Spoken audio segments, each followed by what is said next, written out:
La libertad del ser humano como valor, como forma de vida y como medio para luchar por alcanzar la plenitud es una sola, indivisible, irrenunciable, no negociable.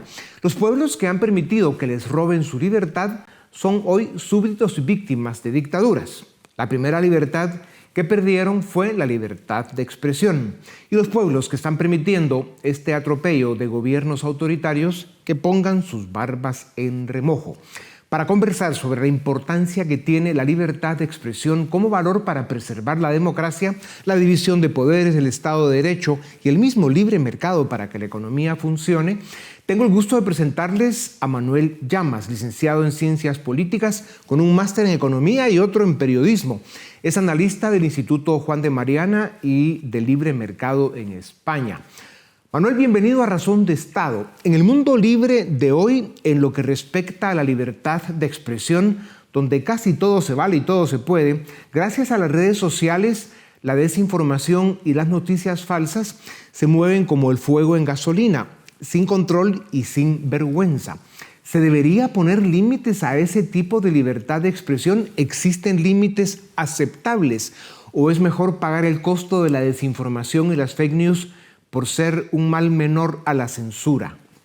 Sin ningún género de dudas es un mal menor. La principal máquina de bulos y desinformación, de mentiras y de engaños son los gobiernos y los políticos. Y por lo tanto, dejar en manos de los principales mentirosos de nuestra sociedad el control de la información es la gran amenaza. Cuanta más información, cuantos más medios de comunicación, cuanta mayor libertad a la hora de poder escoger el tipo de información que queremos recibir, más capacidad tendremos para recibir información veraz. El mercado discriminará de forma mucho más eficiente los medios de información creíbles frente a los medios de información que no son creíbles, las noticias frente a las fake news. Claro, el ciudadano, el público tiene que desarrollar un pensamiento crítico para que en la medida de lo posible hagamos más eficiente esa discriminación entre las noticias serias, en fin, y bien dadas, y no pues toda la basura que vemos, pero contundente.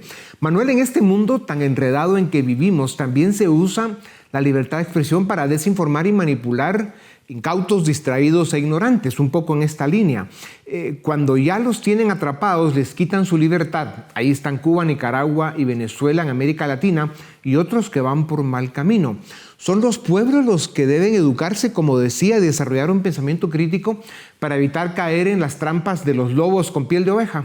Es fundamental que la sociedad, los individuos, desarrollemos pensamiento crítico, que seamos temerosos, que seamos desconfiados frente a los políticos y frente al poder político, y especialmente frente a los populistas que prometen utopías basadas en el intervencionismo, en el control, en el poder estatal. El comunismo, el socialismo, tan solo necesita vencer una sola vez en las urnas para imponer su dictadura. ¿Qué opinas sobre los centros de producción de mentiras y manipulación política que operan en China, Rusia, Venezuela y otras geografías como esas? ¿Desde dónde interfieren en procesos electorales en democracias occidentales a través de las redes sociales? Efectivamente, estamos en lo que se llama una guerra asimétrica, donde grandes potencias gobernadas por tiranos y dictadores, sátrapas y colectivistas pretenden desestabilizar a las democracias libres y a las economías de mercado. Y no lo hacen de forma abierta y directa mediante el conflicto bélico, sino que lo hacen de forma soterrada, en forma de manipulación, en forma de fake news, en forma de intentos por desestabilizar los sistemas democráticos. Y para ello, lógicamente, hay que tener mucho cuidado, porque ese tipo de guerra asimétrica, este tipo de potencias están totalmente implicadas, utilizando todos los recursos a su alcance para generar inestabilidad política, económica y social. Ya hablabas de ellos, pero en algunos países los gobiernos están aprobando leyes que penalizan la crítica a las autoridades. ¿Qué deben hacer los ciudadanos para evitar este atropello a la libertad de expresión y a la democracia?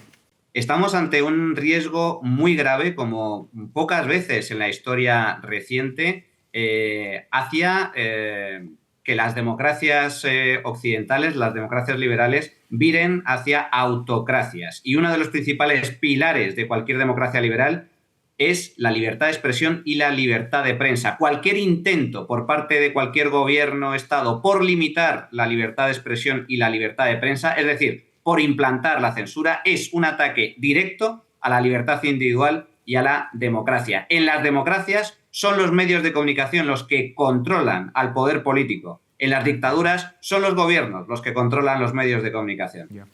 ¿Cómo haces el balance con la llegada de la inteligencia artificial y los nuevos algoritmos para las grandes plataformas digitales con respecto a que algunos las consideran una amenaza para la libertad de expresión y otros afirman que son herramientas que nos darán más libertades? Toda tecnología tiene problemas y tiene también ventajas. Se puede utilizar para hacer el bien y para hacer el mal. La inteligencia artificial no es diferente con respecto a eso. La propia energía nuclear se puede utilizar para generar energía o para generar armamento nuclear. Por lo tanto, desde este punto de vista, la inteligencia artificial abre un nuevo abanico de posibilidades para ambas cosas, para cometer fraudes, para cometer robos, para manipular a la opinión pública o generar desinformación, pero también para generar una mayor productividad, una economía mucho más libre. Yo, en general, soy optimista a largo plazo sobre toda innovación y avance tecnológico. Y la inteligencia artificial, desde mi punto de vista, es posible que suponga una revolución 100, 1000, hasta 1.000.000 de veces más potente, más impactante que el auge de Internet. Claro, de acuerdo. Manuel, estamos entrando a un mundo de constantes conflictos bélicos, pandemias u otras situaciones de emergencia que suelen ser aprovechadas para limitar las libertades de los ciudadanos. ¿Es aceptable que se limite la libertad de expresión? ¿Hay que pedir a la gente a que se informe de fuentes confiables o simplemente es inaceptable cualquier censura? La censura es siempre inaceptable. Cualquier límite o limitación por parte del poder político a la libertad de expresión es absolutamente inaceptable y pone en riesgo nuestras libertades y derechos más básicos. Somos propietarios de nuestro cuerpo y de nuestro pensamiento. Por lo tanto, los únicos límites a la libertad de expresión son los delitos catalogados en la inmensa mayoría de los códigos penales de las democracias occidentales. Es decir, la injuria, la calumnia, el calificar o intentar acusar a alguien falsamente de un delito que, por ejemplo, no ha cometido. Pero todo eso está regulado, perfectamente estipulado en las democracias occidentales y por las diferentes constituciones liberales. De forma que lo que estamos viendo ahora es algo totalmente diferente. Con la excusa de combatir la desinformación o con la excusa de intentar combatir enemigos inventados, los gobiernos pretenden ponernos una mordaza en la boca para imponer su relato, para imponer su pensamiento.